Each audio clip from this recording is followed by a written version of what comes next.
They walked before us, and some say they're still trying to return. So before you assume Adam was alone, ask yourself, what if he was placed into a world already haunted?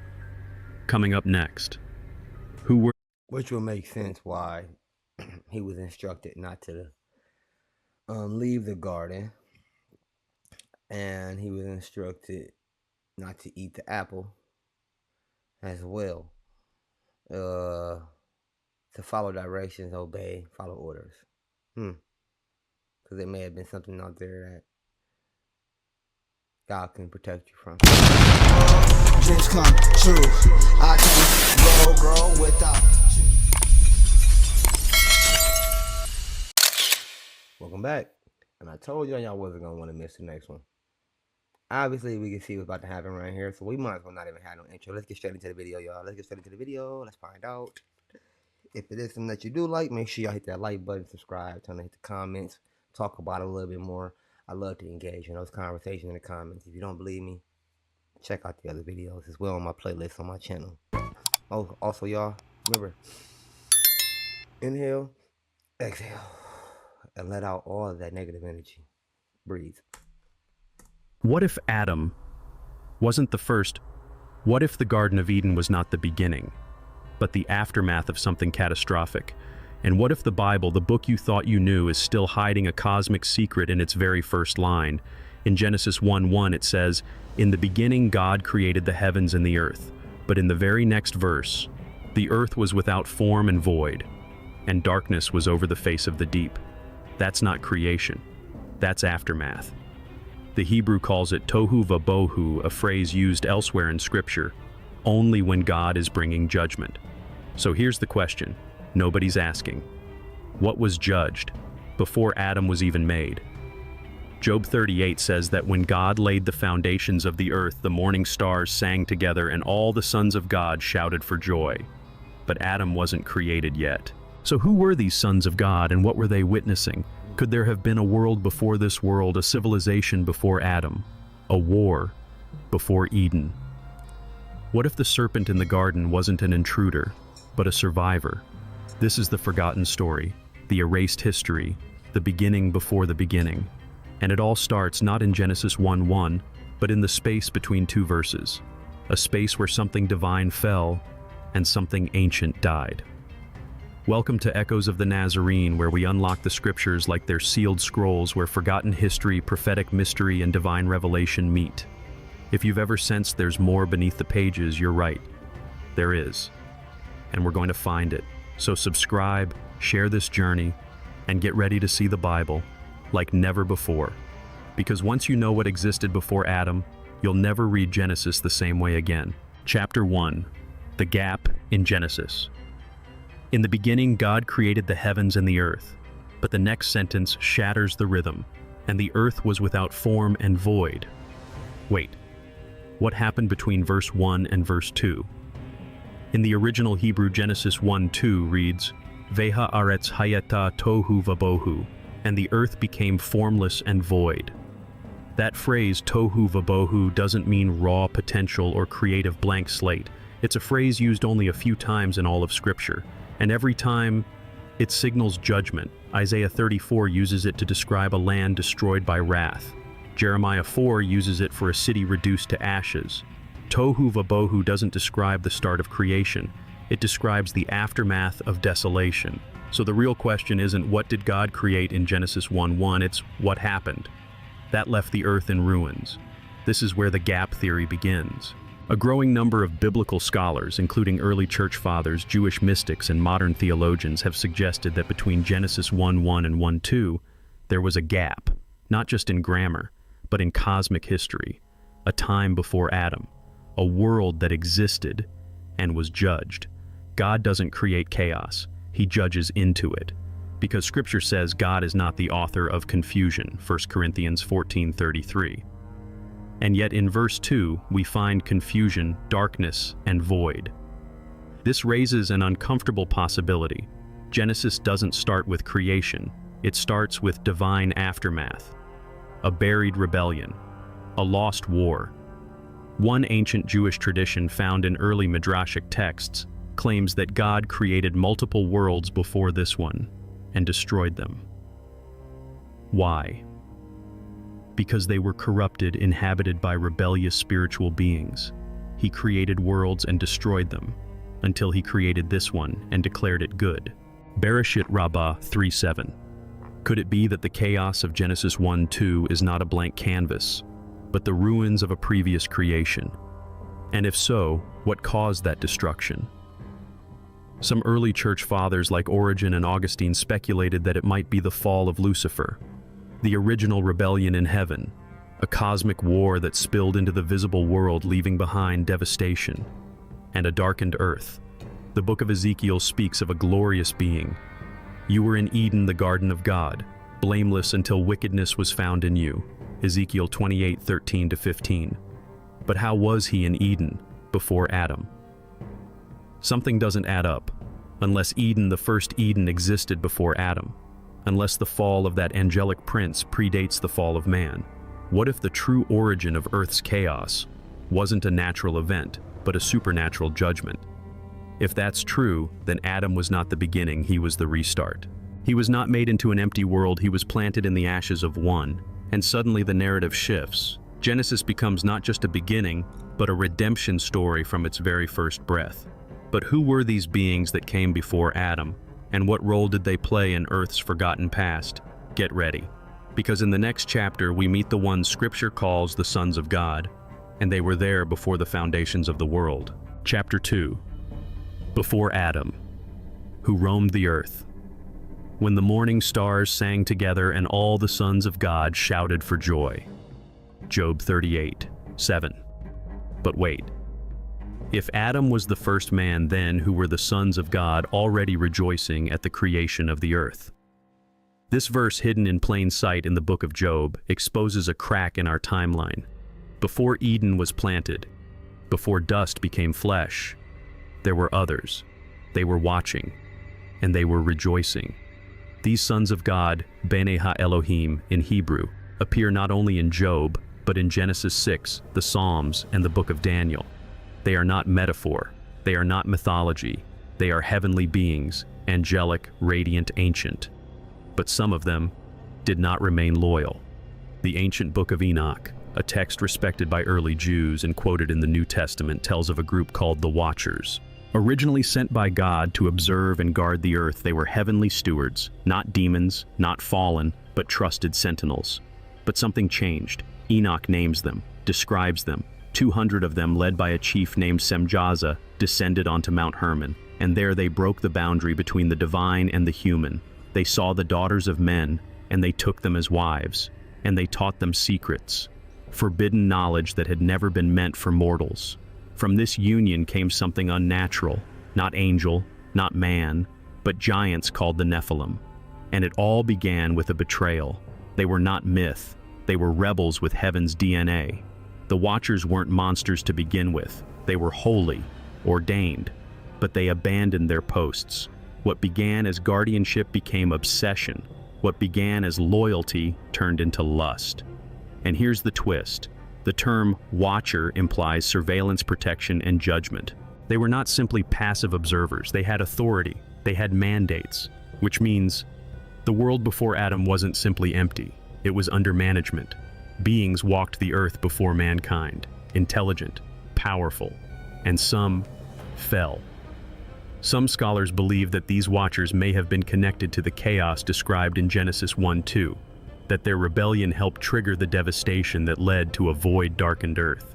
Their fall was so catastrophic that God would later imprison them in the abyss, bound in chains and gloomy darkness until the judgment of the great day. Jude 1:6. But what if some traces of their influence still linger? Ancient structures, forbidden technology, relics that don't match any timeline. They walked before us, and some say they're still trying to return. So before you assume Adam was alone, ask yourself, what if he was placed into a world already haunted? Coming up next, who were... Which will make sense why he was instructed not to leave the garden, and he was instructed not to eat the apple as well. to follow directions, obey, follow orders. Because there may have been something out there that God can protect you from. I don't know. I'm just trying to put two and two together myself. Let me know in the comments what you think. The Nephilim and what made them so dangerous, that God chose to flood the earth. Chapter 3, the Nephilim invasion. There were giants in the earth in those days and also afterward. Genesis 6:4. The Bible calls them Nephilim, but this word isn't just poetic, it comes from the Hebrew root nephal, meaning to fall. They are literally the fallen ones, not fallen like angels, not fallen like men, fallen like hybrids, born from rebellion, shaped by violation, creatures that were never meant to exist, heavenly DNA, earthly wombs, unnatural power. The Nephilim were the offspring of the Watchers, the rogue sons of God who crossed the divine human boundary. And their purpose was not accidental, it was intentional corruption. These beings were giants physically imposing, yes, but far more than that. They were violent, they were predatory, they were pollution in flesh. Genesis 6:11 says, "The earth was filled with violence," but the Hebrew word used for violence, chamas, implies lawlessness, chaos, brutality. These giants didn't just threaten human civilization, they threatened God's plan. Because in the beginning, God said, "Let us make man in our image." But what happens when that image is genetically hijacked? The Nephilim were not just giants, they were a direct assault on the purity of humanity. They defiled bloodlines, they erased boundaries, they infected creation with something that could not be redeemed. Noah wasn't just righteous, he was genetically untouched. Genesis 6:9 describes Noah as perfect in his generations. The Hebrew word is tamim, the same word used for a spotless sacrificial lamb. This is not just about moral character, it's about purity. Noah's lineage had not been corrupted by Nephilim influence. He was the last true man, the last uncorrupted vessel through whom God could continue his covenant. And so God made a decision, a terrifying cosmic decision. I will wipe mankind from the face of the earth. Genesis 6:7. The flood wasn't just about sin. It wasn't just about judgment. It was about resetting the human genome. The world had become something unrecognizable, a hybrid landscape ruled by abominations. The ark wasn't just a boat, it was a genetic safeguard, a womb floating on the waters of divine wrath. Every creature taken aboard was selected with purpose, every pair untainted, every breath preserved for restoration. The Nephilim were wiped away, or were they? Because Genesis 6:4 whispers something chilling, and also afterward, the Nephilim returned. How that mystery is darker than we think. And it leads us into the next phase of human history where giants walk among kings and empires, fall under their shadow. But first we must understand the flood not as an ending, but as the beginning of something far more calculated. Was the flood a punishment, or was it a divine reset to save what remained human? In chapter 4, we open the door to the most controversial idea yet. Did God recreate the world to quarantine what came before? Chapter 4, the flood as a divine reset. And God saw that the wickedness of man was great in the earth, and that every imagination of the thoughts of his heart was only evil continually. Genesis 6:5. The earth wasn't just sinful, it was irreversibly altered. A dark convergence had occurred, spiritual rebellion, genetic corruption, a hybrid race that shattered the boundaries between heaven and earth. So God responded not with a mere act of judgment, but with a cosmic reset. Genesis 6:7. I will blot out man whom I have created from the face of the land, for I am grieved that I have made them. These are not words of rage. They are the words of a creator watching his masterpiece mutate into something unrecognizable. This wasn't just punishment, it was surgery. It was the mercy of starting over. The flood, that ancient global deluge, was a divine purge, a burial not just of wickedness, but of an entire civilization. God didn't just flood sin, he buried a civilization. We imagine the flood as a boat bobbing on rain, but Scripture describes something more terrifying. The fountains of the great deep burst forth, and the windows of heaven were opened. Genesis 7:11. This was not gentle. This was violence from above and below, a collision of divine judgment and tectonic upheaval. Mountains were swallowed, cities erased, names forgotten, histories drowned. Imagine their towers, their technologies, their languages all gone in weeks, erased from memory, or so it seemed. Because if the Nephilim had embedded themselves into the very fabric of civilization, then the flood was more than a reset of humanity. It was a containment strategy. Noah, his wife, his sons, and their wives' 8 souls were not merely spared, they were preserved. God was not saving people randomly. He was preserving the bloodline, the DNA, the seed that would ultimately carry the Messiah. Because beneath this destruction was still a plan, an unbreakable covenant. In the chaos, there was choreography. The ark was not just a rescue vessel, it was a mobile garden floating through the waters of judgment, carrying forward what was still sacred. Animals, yes, but also memory, also language, also destiny. Emotional beat. Let this settle in your heart. Everything before the flood, every monument, every voice, every king, every name is gone. A civilization buried not just in sediment but in silence. But here's the twist. Genesis 6:4 quietly says, "And also afterward," which means the Nephilim came back, the corruption survived, the war wasn't over. And that raises a haunting question: what else survived the flood? Hidden, waiting, returning. In Chapter 5, we'll explore the traces they left behind. Megalithic ruins, ancient myths, and lost technologies that may be more than legend. The world before Adam didn't just fall, it may still be echoing through our world today. Chapter 5. Lost civilizations and forbidden knowledge. What has been will be again. What has been done will be done again. There is nothing new under the sun. Ecclesiastes 1:9. We tend to think we're the peak of human achievement, that modern civilization is the most advanced version of mankind. But what if we're not the first? What if we're the rebuild built on top of someone else's ruins? Around the world, stories echo from the dust of forgotten time. Ancient Egypt tells of a golden age ruled by gods before pharaohs. The Sumerians wrote of kings reigning for thousands of years before a flood. Mayan glyphs speak of civilizations destroyed by divine fire and water. And then, there's Atlantis. Plato described it as a technologically advanced empire filled with knowledge, power, and pride until it was swallowed by the sea in a single day and night. Fantasy, or fragments of a collective memory. Every myth begins with a memory. Let's talk architecture. How do you explain the megalithic structures that defy time and logic? The Great Pyramid of Giza aligned perfectly with the stars, built with mathematical precision modern engineers still marvel at. Baalbek, Lebanon, home to stones weighing over 1,000 tons, moved without modern machinery. Göbekli Tepe, a site older than any known civilization with carvings no hunter-gatherer should have been able to make.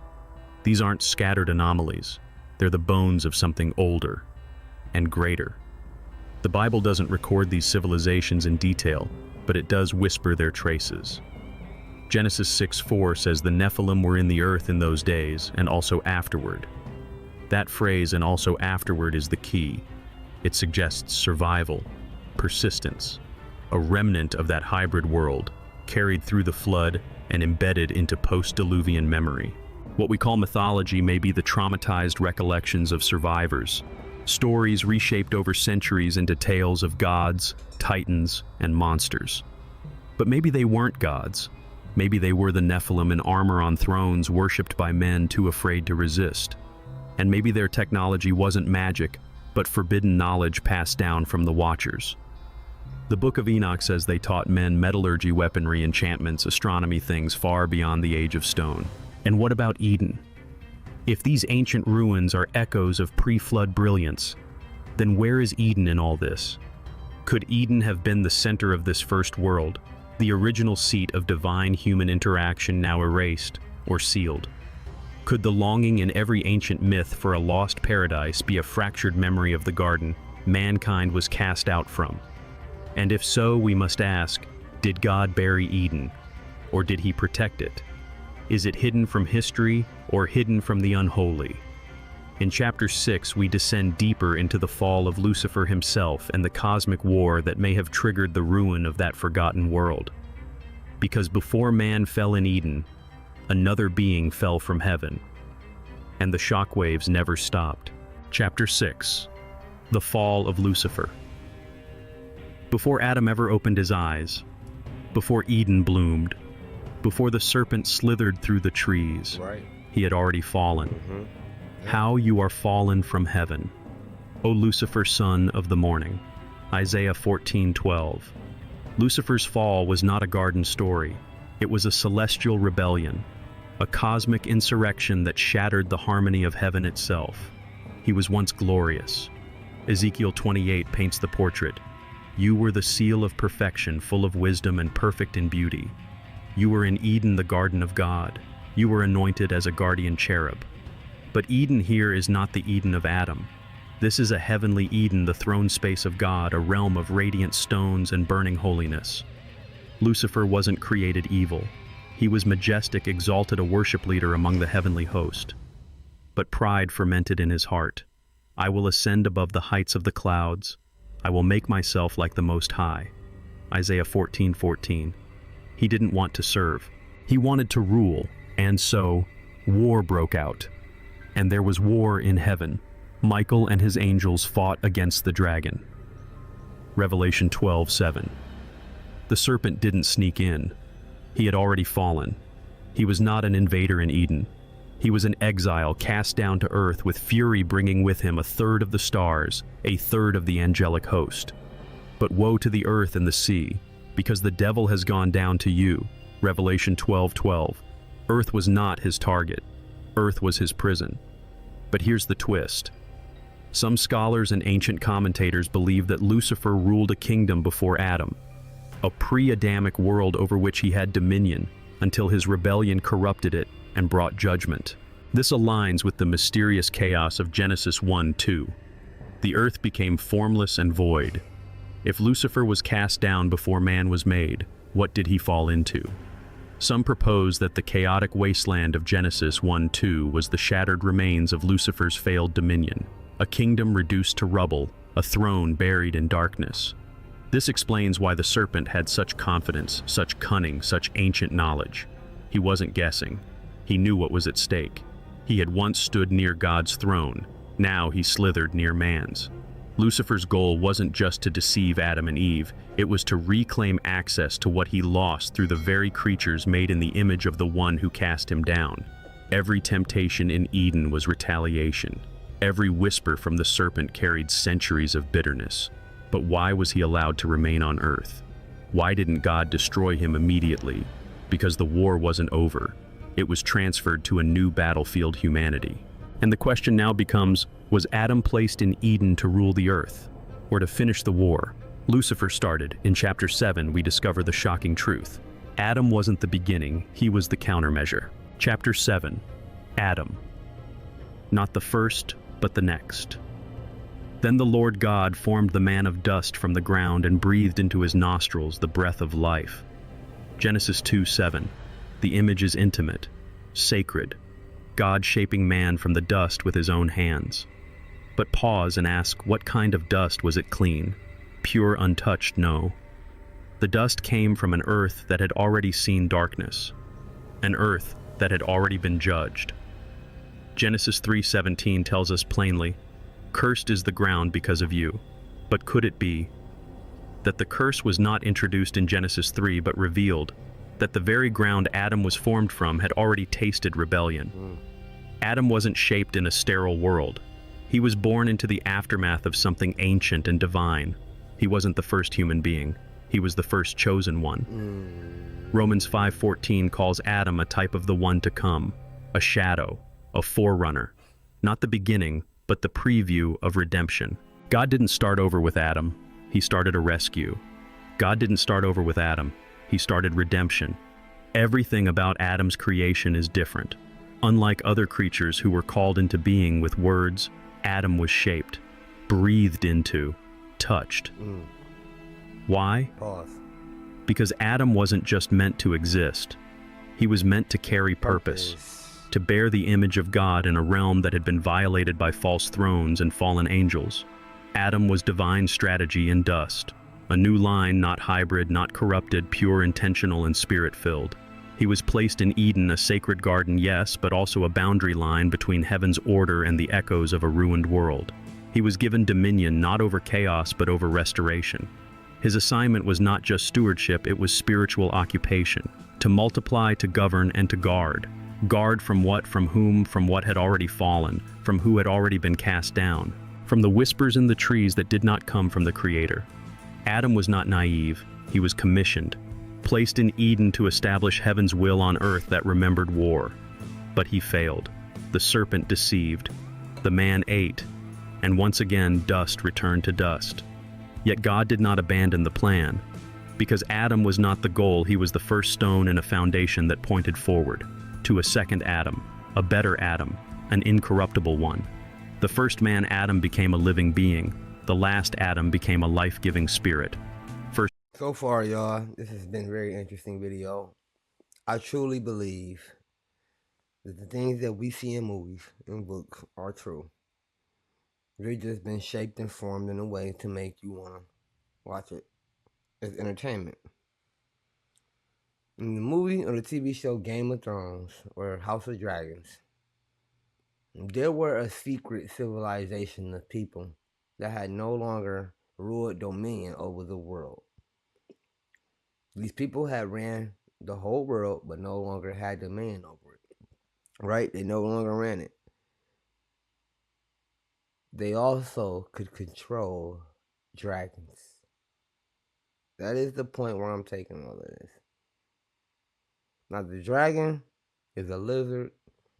A lizard could be a snake. But, anyways, we all got our own brains. Use them. These people can control dragons. With that being said, I always think that there's some truth in everything that's being said. God made humans in humans' image.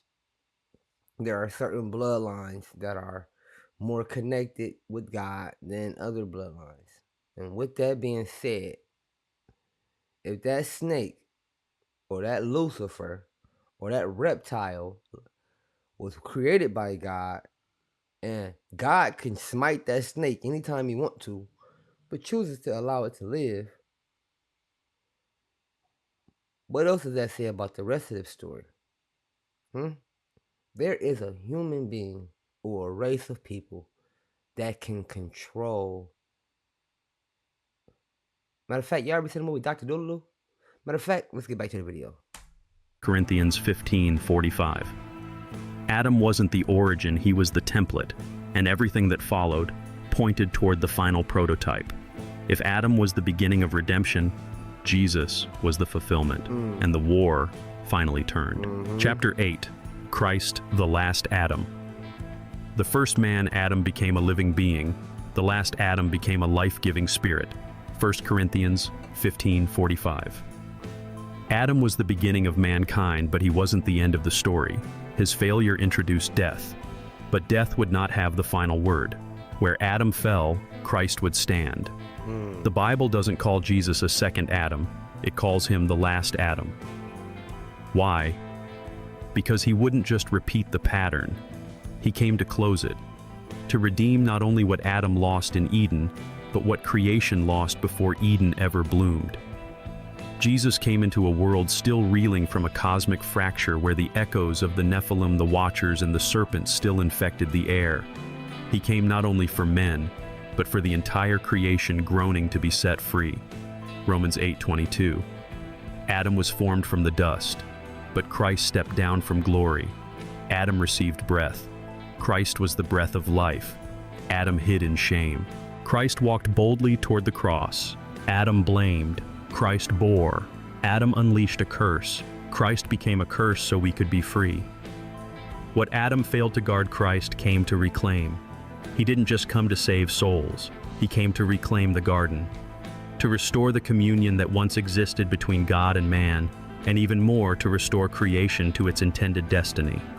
In Eden, a sword turned in every direction, blocking man's path to the tree of life. But at Calvary, that sword pierced the side of the Son of God, and the veil was torn. Access was restored. Christ didn't just defeat death, he reversed it. He wasn't simply a better man. He was the culmination of the entire redemptive blueprint, reaching all the way back through Adam, through Noah, through Abraham, even beyond Genesis 1. His victory was cosmic. It wasn't just about forgiveness, it was about authority. That's why Revelation 5 shows the Lamb receiving the scroll, because he alone is worthy to open it. The same one who walked with Adam in the cool of the day is the same one who will reign over the new heavens and new earth. Christ did not just restore what we lost, he restored what we never even knew we had. The last Adam became the firstborn of a new creation, a people born not of the earth, but of the Spirit. And now, we are faced with the question, if Christ has reclaimed Eden, are we willing to enter it? Or will we still cling to the ruins of the world? He died to redeem.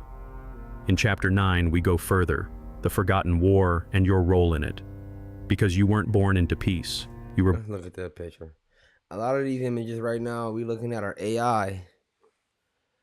But never forget, AI was created by man. Listen, everything that makes sense to me, I'm going to try to explain it to you in the most simplest forms, okay? God created us in his image.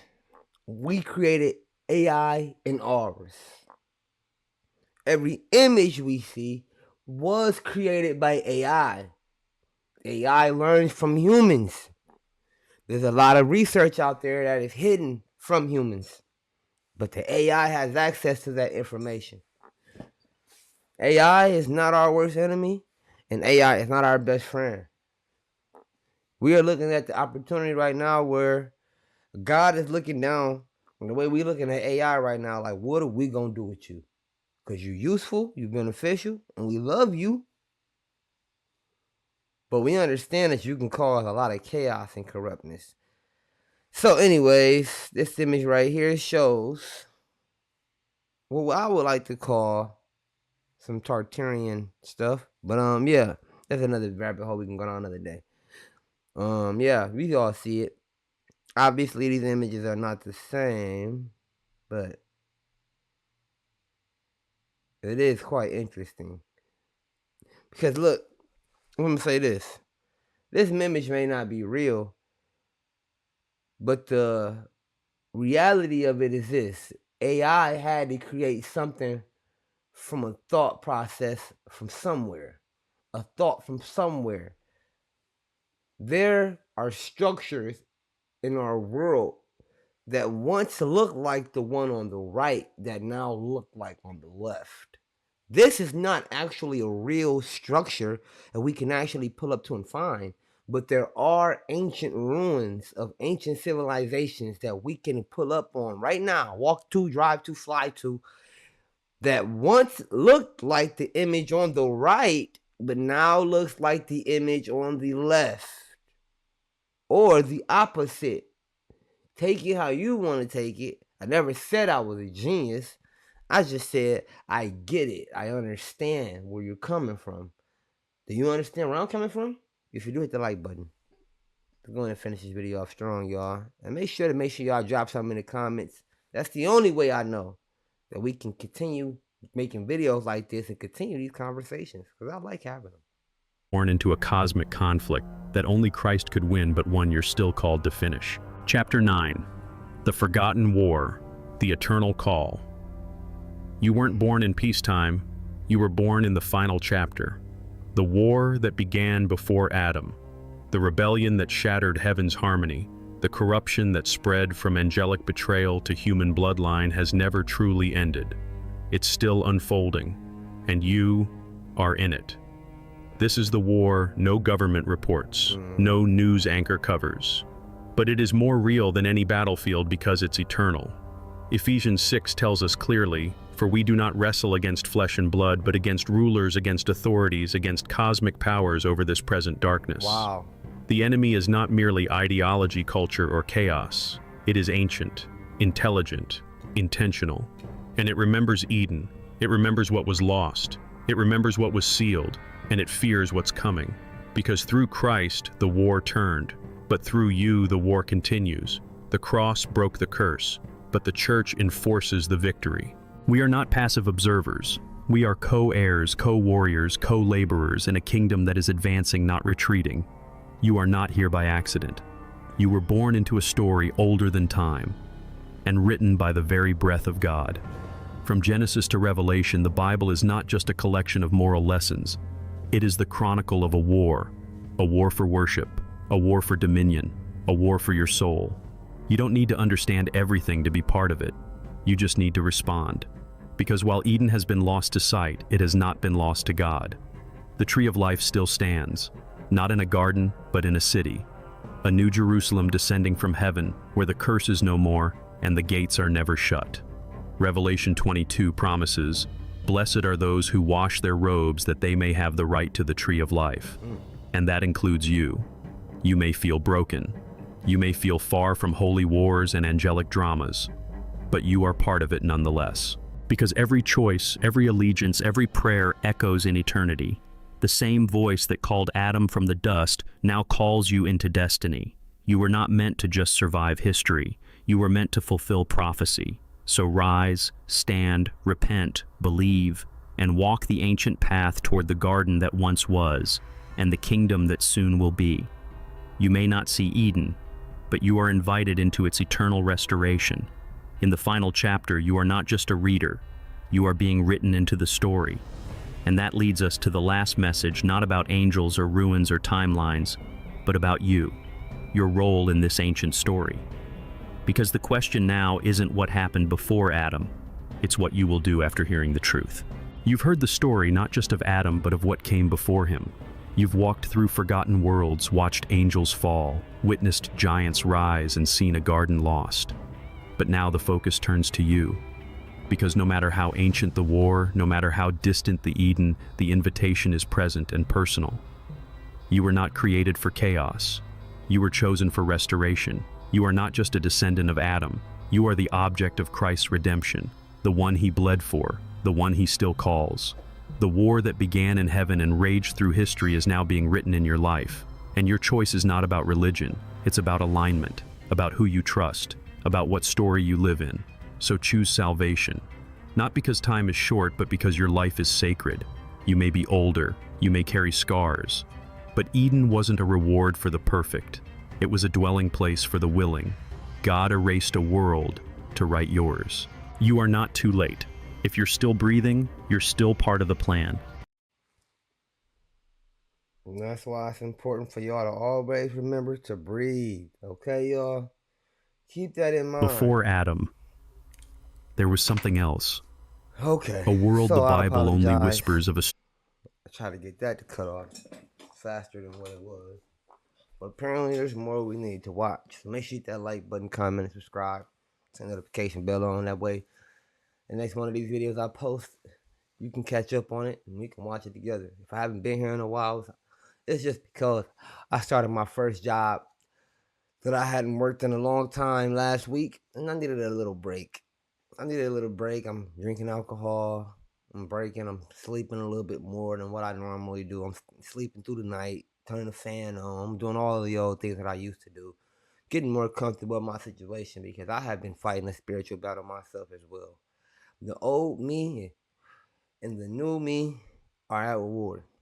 The old version of myself is at war with the new version of myself.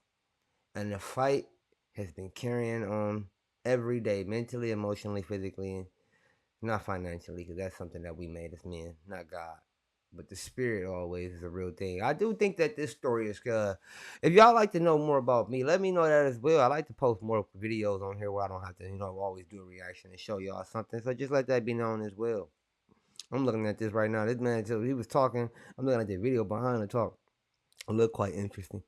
I might have to hit the like button, put this in the watch later. Y'all always can see what videos are in the watch later as well. It's in my playlist. Go check out the playlist on my YouTube channel. I apologize, y'all, if I look like I'm being rude or anything like that. No, I'm just human. We all make mistakes and we got flaws. Never said I don't hold people accountable or expect themselves to hold themselves accountable. But at the same time, I do want you to understand that we are human. Hey, at the end of the day, this is a very, very, very interesting story. Because we don't truly know what is beyond death and what's before being born. We don't know. Only thing that we know now is that we need to get up every day and go to work to pay these bills. That's the only thing we know. I think I am about to...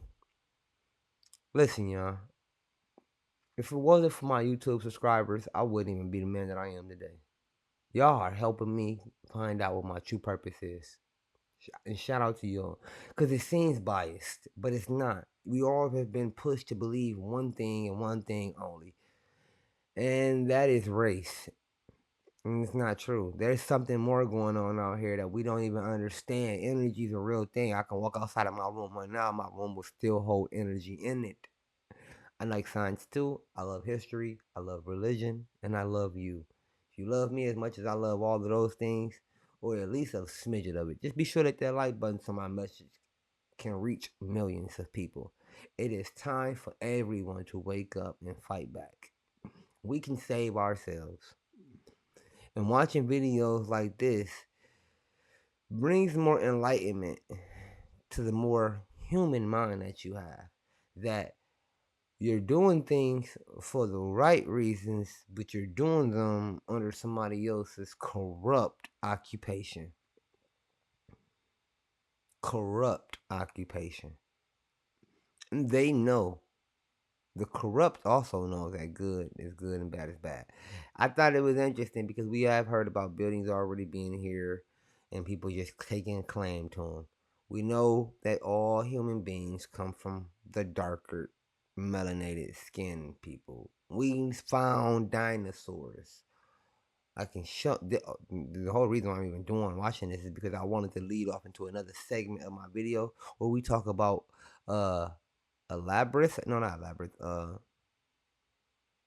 Leviathan, the huge snake, and they are real. I just haven't got that far into this content to show you that they're real. This is me showing you who I am, opening up to you, because we all need an open channel of communication. Shout out to Ohio. The thing on TikTok that keeps saying, "Oh, what's happening in Ohio? What's happening in Ohio?" Shout out to Ohio. They got this place called Paint Creek Academy where they don't teach you the typical. They teach you nothing but psychology and how to control your emotions, your mindset, your thoughts. Shout out to them. It's your boy DtaeNoDinero. No money because I don't have any. Because we, the people, can change our own lives. And instead of making the real good people rich that are actually trying to change the world, y'all decide to make the people rich that want to enslave the world. It is your boy, Dtae. Day is my name. I never told y'all this. I don't even know. I don't even be getting it sometimes. I'm starting to believe I'm a prophet, y'all. I'm saying this on YouTube. I'm starting to believe that the watchers and why people wanted cameras everywhere is so they can keep a close eye on people that are doing real God's work. No, the real God, not the fake God that tells you to do this and do that. The real God's work to keep you awoken, aware, in line with the universe, the consciousness, the bigger, the misunderstood. And they created cameras everywhere so they can watch you and watch you and watch you. And once I get too big and I start learning too much information and I start telling y'all too many things, they will take me out the game like they did through past leadership because they don't want you to win. They want to win. It's us versus them. What Kendrick Lamar say? They not like us. They not like us. They walk up among us. This your boy DtaeNoDinero. This has nothing to do with race. This has something to do with religion, spirituality, and you know it's a real thing. It's called, we just call it energy, but you can feel it. We out. Catch me in the next one. You ain't gonna want to miss what I got in store for y'all next. Peace. Let's get it, pretty much. Show me I should love you. You complete me, but I'm